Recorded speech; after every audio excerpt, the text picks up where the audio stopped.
Hi friends, ഇസ്മി മൻസൂർ. പുതിയൊരു വീഡിയോയിലേക്ക് എല്ലാവർക്കും സ്വാഗതം.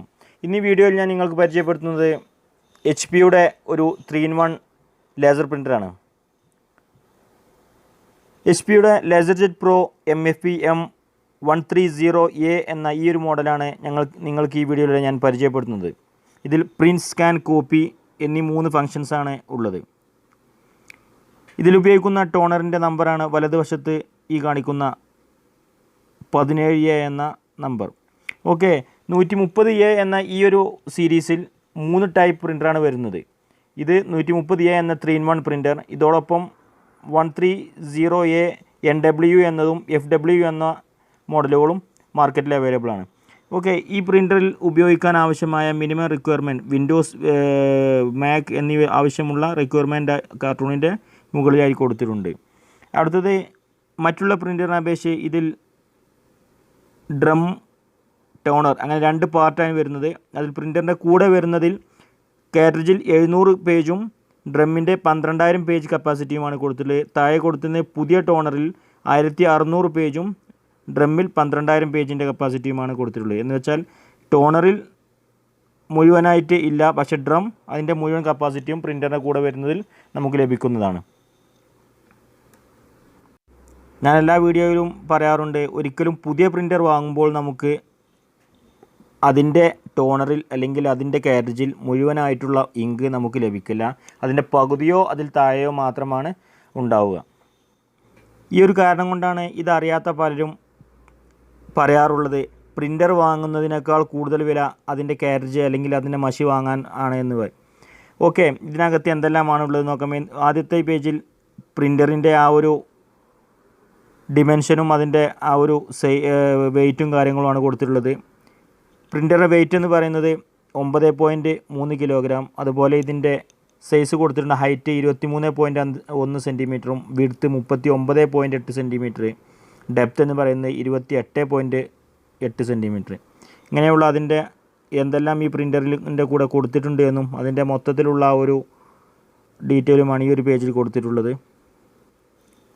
ഇതോടൊപ്പം പ്രിൻ്ററിൻ്റെ യൂസർ ഗൈഡ്, അതിൻ്റെ ഉപയോഗ രീതികളുള്ള ആ ഒരു ബുക്ക്ലെറ്റും അതോടൊപ്പം ഡ്രൈവർ CD-യും കമ്പനി പ്രൊവൈഡ് ചെയ്യുന്നുണ്ട്.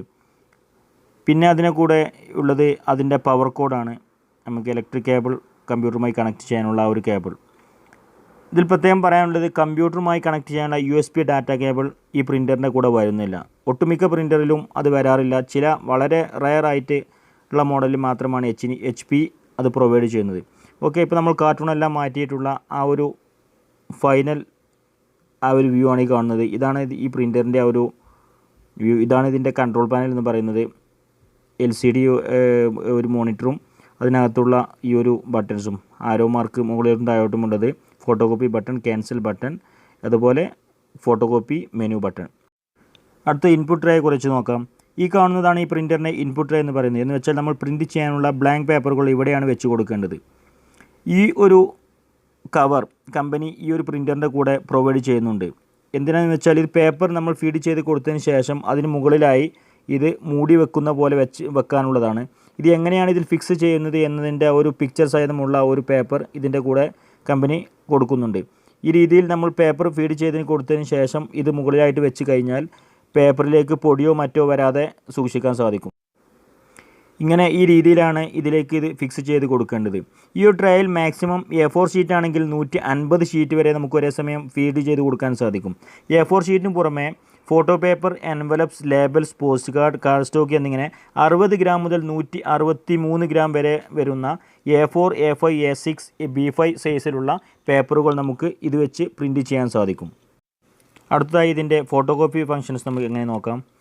ഇതിൻ്റെ ഈ ഒരു ലിഡ് ഓപ്പൺ ചെയ്ത് ഈ ഒരു ഭാഗത്താണ് നമ്മൾ ഫോട്ടോകോപ്പി എടുക്കാനും അല്ലെങ്കിൽ സ്കാൻ ചെയ്യാനും വേണ്ടി പേപ്പർ വെച്ച് കൊടുക്കേണ്ടത്. ഓരോ മാക്സിമം A4 സൈസ് വരെയുള്ള പേപ്പർ നമുക്ക് ഫോട്ടോകോപ്പി എടുക്കാനും സ്കാൻ ചെയ്യാനും ഉപയോഗിക്കാൻ സാധിക്കും. അതിൻ്റെ ആ ഒരു പേപ്പർ സൈസ് ഈ 2 സൈഡിലായിട്ട് കമ്പനി കൊടുത്തിട്ടുണ്ട്. അതിനനുസരിച്ച് പേപ്പർ അറേഞ്ച് ചെയ്ത് കൊടുത്തതിന് ശേഷം നമുക്ക് ഫോട്ടോകോപ്പി അല്ലെങ്കിൽ സ്കാൻ ചെയ്യാൻ സാധിക്കും.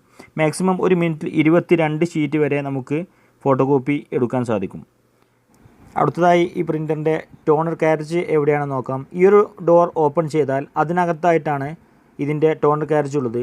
മറ്റുള്ള സാധാരണ പ്രിൻ്ററുകളെ അപേക്ഷിച്ച് ഈ ഒരു പ്രിൻ്ററിൻ്റെ പ്രത്യേകത എന്ന് പറഞ്ഞാൽ ഇതിൻ്റെ ടോണർ കാരേജും അതിൻ്റെ OPC ഡ്രം അടങ്ങുന്ന പാർട്ടും രണ്ടും രണ്ടായിട്ടാണ് കമ്പനി കൊടുത്തിട്ടുള്ളത്. സാധാരണ അതെല്ലാം രണ്ടും കൂടി ഒരുമിച്ചാണ് കാണാറ്. ഇതിൽ നിങ്ങൾ കാണുന്നുണ്ടാവും 19A എന്നും 17A എന്നും. 19A എന്നത് അതിൻ്റെ ഇമേജിംഗ് ഡ്രമ്മും OPC ഡ്രം പാർട്ടും 17A എന്ന് ടോണർ കാരേജുമാണ്. ഇത് പ്രിൻ്റർ നമ്മൾ ഓൺ ചെയ്യാതെ പുതിയ ഒരു പ്രിൻ്റർ വാങ്ങുന്ന സാഹചര്യത്തിൽ നമുക്ക് ഈ കാരേജ് പുറത്തെടുക്കാൻ സാധിക്കില്ല. അതൊരു ലോക്കായിട്ടാണ് ഇതിനകത്ത് കിടക്കുന്നത്. നമ്മൾ പവർ കേബിൾ ഓൺ ചെയ്ത് പ്രിൻ്റർ ഓൺ ചെയ്തതിന് ശേഷം അതിൻ്റെ ആ ഒരു ഇനീഷ്യലൈസിങ് പ്രോസസ്സ് കഴിഞ്ഞതിന് ശേഷം മാത്രമാണ് നമുക്കിത് ടോണർ കാരേജ് പുറത്തെടുക്കാൻ സാധിക്കുകയുള്ളൂ. അതുകൊണ്ട് നമുക്ക് ആദ്യം പ്രിൻ്റർ ഓൺ ചെയ്ത് കൊടുക്കാം. ഇതിൻ്റെ ബാക്ക് വശത്തായിട്ടാണ് ഇലക്ട്രിക് കേബിൾ കണക്ട് ചെയ്യാനുള്ള പോർട്ടും USB ഡാറ്റ കേബിൾ കണക്ട് ചെയ്യാനുള്ള പോർട്ടും കൊടുത്തിട്ടുള്ളത്. USB ഡാറ്റ കേബിൾ കണക്ട് ചെയ്യേണ്ടത് നമുക്ക് കമ്പ്യൂട്ടറിൽ നിന്ന് പ്രിൻ്റ് എടുക്കാനും അല്ലെങ്കിൽ സ്കാൻ ചെയ്യാനുമുള്ള ആവശ്യത്തിന് വേണ്ടിയാണ് ഡാറ്റ കേബിൾ കണക്ട് ചെയ്യേണ്ടത്. ഫോട്ടോകോപ്പി മാത്രമാണ് നമ്മൾ ഉദ്ദേശിക്കുന്നതെങ്കിൽ ഇലക്ട്രിക് കേബിൾ മാത്രം കണക്ട് ചെയ്ത് പ്രിൻ്റർ ഓൺ ചെയ്താൽ തന്നെ നമുക്ക് ഫോട്ടോകോപ്പി എടുക്കാൻ സാധിക്കും. ഇലക്ട്രിക് കേബിൾ കണക്ട് ചെയ്ത് കഴിഞ്ഞു. ശേഷം നമുക്ക് ഇൻപുട്ട് ട്രേയിലേക്ക് കുറച്ച് ബ്ലാങ്ക് പേപ്പറുകൾ വെച്ച് കൊടുക്കാം. അടുത്തതായി നമുക്ക് ഇതിൻ്റെ ഔട്ട്പുട്ട് ട്രേ എങ്ങനെ നോക്കാം. ഈ കാണുന്ന ഈ ഭാഗത്താണ് പ്രിൻ്റ് ചെയ്ത ഡോക്യുമെൻറ്റുകൾ വന്നു നിൽക്കുന്നത്. ഈ ഒരു ഭാഗത്തെയാണ് ഔട്ട്പുട്ട് ട്രേ എന്ന് പറയുന്നത്. ഇത് നമുക്ക് ഈ രീതിയിൽ എക്സ്റ്റെൻഡ് ചെയ്ത് കൊടുക്കാം. ഏകദേശം 100 പ്രിൻ്റ് വരെ വന്നു നിൽക്കാനുള്ള കപ്പാസിറ്റി ഈ ഒരു ഭാഗത്തിന് കമ്പനി കൊടുത്തിട്ടുണ്ട്.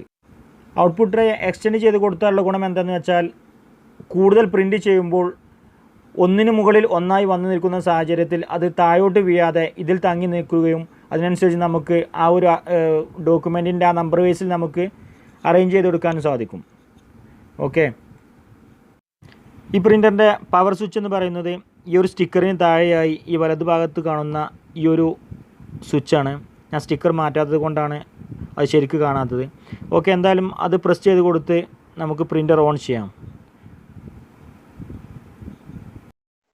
പ്രിൻ്റർ ഓണാക്കി കഴിഞ്ഞാൽ ഇതിൻ്റെ കൺട്രോൾ പാനലിൽ മുകളിൽ കാണുന്ന റെഡി LED ആയ ഗ്രീൻ ലൈറ്റും താഴെയുള്ള അറ്റൻഷൻ LED ആയ റെഡ് ലൈറ്റും ബ്ലിങ്ക് ചെയ്യുന്നത് നമുക്ക് കാണാൻ സാധിക്കും. ഇതിൻ്റെ ആ ഒരു ഇനീഷ്യലൈസിങ് പ്രോസസ്സ് കഴിഞ്ഞാൽ പ്രിൻ്റർ റെഡി ടു യൂസ് ആയി കഴിഞ്ഞാൽ ആ ഒരു അറ്റൻഷൻ LED ബ്ലിങ്ക് ചെയ്യുന്നത് പോവുകയും ഗ്രീൻ LED സ്റ്റേബിളായിട്ട് ആ ബ്ലിങ്ക് ചെയ്യുന്നതിന് പകരം അത് കത്തിക്കൊണ്ട് നിൽക്കുന്നതും കാണാൻ സാധിക്കും. എന്ന് വെച്ചാൽ ആ ഒരു സമയത്ത് പ്രിൻ്റർ നമുക്ക് ഉപയോഗിക്കാൻ റെഡി ആയിട്ടുണ്ട് എന്ന് നമുക്ക് മനസ്സിലാക്കാൻ സാധിക്കും. റെഡി LED സ്റ്റേബിൾ ആയതിനു ശേഷവും അറ്റൻഷൻ LED ബ്ലിങ്ക് ചെയ്യുന്നുണ്ട് എങ്കിൽ ഒന്നുകിൽ പ്രിൻ്ററിൽ പേപ്പർ ജാം ആയിട്ടുണ്ടാകും, അല്ലെങ്കിൽ ഏതെങ്കിലും ഒരു ഡോർ നമ്മൾ ക്ലോസ് ചെയ്ത് കൊടുത്തത് കറക്റ്റ് ആയിട്ടുണ്ടാവില്ല. അങ്ങനെയുള്ള സാഹചര്യത്തിലാണ് അങ്ങനെ വരിക. അതുപോലെ അറ്റൻഷൻ LED ബ്ലിങ്ക് ചെയ്യുകയും അത് അറ്റൻഷൻ LED താഴെയുള്ള ആ ഒരു ടോണർ കാരേജിൻ്റെ ആ ഒരു ഭാഗം ആ ഒരു LED സ്റ്റേബിളായി കത്തിക്കൊണ്ടിരിക്കുന്ന ആ സാഹചര്യം വന്നാൽ അതിൽ നിന്ന് നമുക്ക് മനസ്സിലാക്കേണ്ടത് ഒന്നുകിൽ ടോണർ കാരേജ് അതിൻ്റെ ഇങ്ക് തീർന്നു, ലോ കപ്പാസിറ്റി ആണ് എന്നും, അതല്ല എങ്കിൽ അതിൻ്റെ ഞാൻ നേരത്തെ പറഞ്ഞ ഡ്രമ്മിൻ്റെ ആ ഒരു കപ്പാസിറ്റി കഴിഞ്ഞിട്ടുണ്ട് എന്നും. ഇത് രണ്ടിൽ ഒന്ന് അല്ലെങ്കിൽ രണ്ടും ലോ ആകുമ്പോഴും ആണ് ഈ ഒരു അറ്റൻഷൻ LED ബ്ലിങ്ക് ചെയ്യുകയും ആ മൂന്നാമത്തെ LED സ്റ്റേബിൾ ആയിട്ട് കത്തിക്കൊണ്ടിരിക്കുന്നതും നമുക്ക് കാണാൻ സാധിക്കുക. ഓക്കെ, ഇനീഷ്യലൈസിങ് പ്രോസസ്സ് കഴിഞ്ഞ് റെഡി LED ഗ്രീൻ സ്റ്റേബിൾ ആയിട്ടുണ്ട്. നമുക്കിനി ഈ ഒരു ഡോർ ഓപ്പൺ ചെയ്ത് ടോണർ പുറത്തെടുക്കാൻ നോക്കാം. ഇതിൻ്റെ ഈ ഒരു ഹാൻഡിലിൽ പിടിച്ച് നമുക്ക് ചെറുതായിട്ട് മുകളിലോട്ട് ഒന്ന് വലിച്ചാൽ മാത്രം മതി ആ ഒരു ടോണർ കാരേജ് നമുക്ക് പുറത്തെടുക്കാൻ സാധിക്കും. ആദ്യം നമുക്ക് പുറത്തെടുക്കാൻ സാധിക്കുക ടോണർ കാരേജ് ആണ്. അതിനുശേഷം മാത്രമാണ് നമുക്ക് ഇമേജിംഗ് ഡ്രം അതിൻ്റെ ആ ഒരു ഡ്രം നമുക്ക് പുറത്തെടുക്കാൻ സാധിക്കുക. ഈ 17A അല്ലെങ്കിൽ CF217A എന്നാണ് ടോണർ കാരേജിൻ്റെ നമ്പർ. അതിന് താഴെയായിട്ടാണ് ഈ ഒരു ഡ്രം ഉള്ളത്. അത് ഇതുപോലെ ആ ഒരു ഫോൾഡ് ചെയ്ത ഭാഗം പിടിച്ച് മുകളിലോട്ട് വലിച്ചാൽ മതി. അതിൻ്റെ നമ്പർ എന്ന് പറയുന്നത് അതിൽ കൊടുത്തിട്ടുണ്ടാവും LaserJet ഇമേജിംഗ് ഡ്രം 19A അല്ലെങ്കിൽ CF219A എന്ന്. 17A എന്ന പാർട്ടിൽ അതിൻ്റെ പൗഡറിൻ്റെ ആ ഒരു ടാങ്കും അതിൻ്റെ മറ്റു ഭാഗങ്ങളും ആണെങ്കിൽ ഈ ഒരു പാർട്ടിൽ ഇതിൻ്റെ ഈ ഒരു 2 റോളുകൾ മാത്രമാണ് ഉള്ളത്. ഇങ്ങനെ രണ്ട് സെപ്പറേറ്റ് ആയിട്ടാണ് ഈ ഒരു ടെക്നോളജിയിൽ കമ്പനി ഇറക്കിയിട്ടുള്ളത്. ഈ ഒരു ടെക്നോളജി കൊണ്ട് നമുക്കുള്ള ദോഷഫലം എന്ന് വെച്ചാൽ നേരത്തെയുള്ള മോഡലാണെങ്കിൽ നമ്മൾ ടോണർ കാരേജ് വാങ്ങുമ്പോൾ ഓട്ടോമാറ്റിക്കലി അതിൻ്റെ കൂടെയുള്ള ഇമേജിംഗ് ഡ്രമ്മും അല്ലെങ്കിൽ അതിൻ്റെ OPC ഡ്രമ്മും അടങ്ങുന്ന ആ ഭാഗവും അതിൻ്റെ കൂടെ പുതിയതാവും.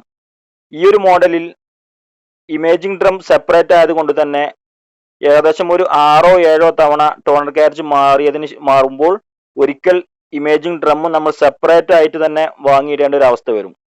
ആ ഒരു ദോഷഫലം മാത്രമാണ് ഈ ഒരു മോഡലിൽ നമുക്ക് കാണാൻ സാധിക്കുക. ബാക്കിയുള്ളതെല്ലാം വളരെയേറെ നല്ലൊരു പെർഫെക്ഷൻ ആയിട്ടുള്ള ഒരു മോഡലാണ്. ഇതിന്റെ പ്രിന്റിംഗ് ക്ലാരിറ്റിയും വളരെ ഉഷാറാണ്. ഈ ഒരു മോഡലിൽ കമ്പനി റെക്കമെൻഡ് ചെയ്യുന്ന മന്ത്ലി ഡ്യൂട്ടി സൈക്കിൾ എന്ന് പറയുന്നത് 150 മുതൽ 1500 പേജ് വരെയാണെങ്കിലും കമ്പനി പറയുന്ന ഡ്യൂട്ടി സൈക്കിൾ ഏകദേശം 10,000 പ്രിന്റ് വരെ ഒരു മാസം നമുക്ക് ഇതിൽ നിന്നും എടുക്കാമെന്നാണ്. ഇപ്പോൾ നിങ്ങൾക്ക് ഈ ഒരു ഡിസ്പ്ലേയിൽ 0 എന്ന് കാണാൻ സാധിക്കും. ഇതിൽ ഫോട്ടോകോപ്പി എത്ര എണ്ണമാണ് എടുക്കേണ്ടത് എന്ന ആ ഒരു നമ്പേഴ്സാണ് ഇതിൽ കാണുന്നത്. ഇത് ഇതുപോലെ നമുക്ക് മുകളിലേക്കും താഴേക്കുമുള്ള ആരോ മാർക്ക് വഴി ചേഞ്ച് ചെയ്ത് കൊടുക്കാൻ സാധിക്കും. 2 ഡിജിറ്റിൽ മാക്സിമം ഉള്ള നമ്പറായ 99 എന്ന നമ്പർ വരെ നമുക്കിത് സെലക്ട് ചെയ്തിട്ട് അതിനുശേഷം ഫോട്ടോകോപ്പി ബട്ടൺ പ്രസ് ചെയ്യാൻ അത്രയും കോപ്പി നമുക്ക് ആ ഒരേ സമയം എടുക്കാൻ സാധിക്കും. അടുത്തതായി ഇതിന്റെ ഇടതുവശത്തുള്ള ഫോട്ടോകോപ്പി മെനു ബട്ടൺ പ്രസ് ചെയ്താൽ ഇതിനകത്ത് ചെറിയ ആ ഒരു ഐക്കൺ നിങ്ങൾ കാണുന്നുണ്ടാവും. അങ്ങനെ അതിൽ സെലക്ട് ചെയ്യുമ്പോൾ നമുക്ക് ഫോട്ടോകോപ്പി എടുക്കുന്നത് ലൈറ്റൻ ഡാർക്ക് അല്ലെങ്കിൽ ബ്രൈറ്റ്നസ് കൂട്ടിയും കുറച്ചും അതുപോലെ അതിന്റെ സൈസ് സൂം ചെയ്ത് റെഡ്യൂസ് ചെയ്തും എൻലാർജ് ചെയ്തും ഒക്കെ നമുക്ക് എടുക്കാൻ സാധിക്കും. അതിൽ പ്രസ് ചെയ്യുമ്പോൾ അതിനകത്ത് ആ ഒരു ചെറിയ ഐക്കൺ മാറുന്നത് നിങ്ങൾക്ക് കാണാൻ സാധിക്കും. ആ ഐക്കണിന് ശേഷം ആരോ മാർക്ക് വഴി നമുക്ക് വേണ്ട ആ ഒരു നമ്പേഴ്സിൽ സെലക്ട് ചെയ്യുക, ശേഷം ഫോട്ടോകോപ്പി ബട്ടൺ പ്രസ് ചെയ്യുക. അപ്പോൾ എത്രയാണോ നമ്മൾ സെലക്ട് ചെയ്ത് അത്രയും വലുപ്പത്തിൽ അത് ചെറുതാക്കിയോ വലുതാക്കിയോ ഡാർക്ക് ആയിട്ടോ ലൈറ്റ് ആക്കിയോ ഒക്കെ നമുക്ക് എടുക്കാൻ സാധിക്കും. ഓക്കെ, ഈ ഒരു പേപ്പർ നമുക്ക് ഫോട്ടോകോപ്പി എടുക്കുന്നത് എങ്ങനെയാണെന്ന് ഞാൻ ഈ ഒരു ഇതിൽ കാണിച്ചു തരാം. ഈ ഒരു കോർണറിലേക്ക് അറേഞ്ച് ചെയ്ത് വേണം നമ്മൾ ഫോട്ടോകോപ്പി വെക്കണം. അത് ആ ഒരു ഭാഗത്ത് ആരോ മാർക്ക് വഴി കമ്പനി കൊടുത്തിട്ടുണ്ട്. ആ ഒരു ഭാഗത്തേക്ക് അറേഞ്ച് ചെയ്ത് വെച്ചതിന് ശേഷം നമ്മൾ ഈ ലിഡ് ക്ലോസ് ചെയ്ത് കൊടുക്കുന്നു. അതിനുശേഷം എത്ര കോപ്പിയാണോ നമ്മൾ എടുക്കേണ്ടത് എങ്കിൽ അത്രയും നമ്പർ ഇതിൽ സെലക്ട് ചെയ്യുക. ഇപ്പോൾ ഞാൻ ഇവിടെ 2 കോപ്പി എന്നത് സെലക്ട് ചെയ്തിട്ടുണ്ട്. അതിനുശേഷം ഫോട്ടോകോപ്പി ബട്ടൺ പ്രസ് ചെയ്യുന്നു. ഇപ്പോൾ നമ്മൾ സെലക്ട് ചെയ്ത ആ ഒരു നമ്പർ ബ്ലിങ്ക് ചെയ്ത് കാണാൻ സാധിക്കും. ഇനി ഓരോ ഫോട്ടോകോപ്പി പ്രിന്റ് ചെയ്ത് വരുന്നതിനനുസരിച്ച് ഇവിടെയുള്ള നമ്പർ മാറ്റം വരുന്നത് നിങ്ങൾ കാണാൻ സാധിക്കും. ഇപ്പോൾ 2 എന്നുള്ളത് 1 പ്രിന്റ് ചെയ്തതിനു ശേഷം 1 എന്നായി. അതിനുശേഷം ആ മുമ്പേ നമ്മൾ സെലക്ട് ചെയ്ത നമ്പർ ബ്ലിങ്ക് ചെയ്യാതെ സ്റ്റേബിളായി നിൽക്കുന്നത് കാണാൻ സാധിക്കും. ഓക്കെ, ഇപ്പോൾ ഞാൻ 2 എന്ന് പ്രസ് ചെയ്യുന്ന പകരം നിങ്ങൾക്ക് 99 വരെ ഒരേ ഡോക്യുമെന്റ് വെച്ച് നമുക്ക് എടുക്കാൻ സാധിക്കും. ഏകദേശം 1 മിനിറ്റിൽ 22 പേജ് വരെ നമുക്ക് ഈ രീതിയിൽ എടുക്കാൻ സാധിക്കും. ഞാനിപ്പോൾ ഫോട്ടോകോപ്പി എടുത്തത് ഈ ഒരു ഡോക്യുമെന്റിന്റെ ഒറിജിനൽ സൈസിലാണ്. ഇതുപോലെ നിങ്ങൾക്ക് ആ കോപ്പി മെനുവിൽ പോയി അതിന്റെ ആ ഒരു സെറ്റിംഗ്സിൽ ഇത് സൂം ഇൻ ചെയ്തോ സൂം ഔട്ട് ചെയ്തോ 25% മുതൽ 400% വരെ അത് റെഡ്യൂസ് അല്ലെങ്കിൽ എൻലാർജ് ചെയ്തുകൊണ്ട് നമുക്ക് ഫോട്ടോകോപ്പി എടുക്കാൻ സാധിക്കും. എല്ലാം കൂടി ഈ ഒരു വീഡിയോയിൽ ഉൾപ്പെടുത്തിയാൽ വീഡിയോയുടെ ദൈർഘ്യം കൂടുമെന്നതിനാൽ ഞാനത് ഉൾപ്പെടുത്തിയിട്ടില്ല. അടുത്തായി പ്രിൻ്ററിൻ്റെ സ്കാനറിനെ കുറിച്ച് പറയുകയാണെങ്കിൽ പ്രിൻ്റർ ബ്ലാക്ക് ആൻഡ് വൈറ്റ് ആണെങ്കിലും നമുക്ക് കളർ ഫോട്ടോ അല്ലെങ്കിൽ കളർ ഡോക്യുമെൻ്റ് വളരെയേറെ മികച്ച രീതിയിൽ 1200x1200 dpi ക്ലാരിറ്റിയിൽ നമുക്ക് കമ്പ്യൂട്ടറിലേക്ക് സേവ് ചെയ്യാൻ സാധിക്കും. വീഡിയോയുടെ ദൈർഘ്യം കൂടുമെന്നതിനാൽ ഇതിൻ്റെ ബേസിക് ആയിട്ടുള്ള ഒരു കാര്യങ്ങൾ മാത്രമാണ് ഞാൻ ഇതിൽ ഉൾക്കൊള്ളിച്ചിട്ടുള്ളത്. ഇതിനെക്കുറിച്ചുള്ള എന്തെങ്കിലും കൂടുതലായിട്ട് അറിയണമെന്നോ അല്ലെങ്കിൽ എന്തെങ്കിലും സംശയങ്ങളോ ഉണ്ടെങ്കിൽ കമൻറ്റ് ബോക്സിൽ ചോദിക്കാം. ഞാൻ എൻ്റെ ഒഴിവിനനുസരിച്ച് മറുപടി തരുന്നതാണ്. അടുത്തൊരു വീഡിയോയിൽ നല്ലൊരു പ്രിൻ്ററുമായി വീണ്ടും കാണുന്നത് വരെ എല്ലാവർക്കും ഗുഡ് ബൈ.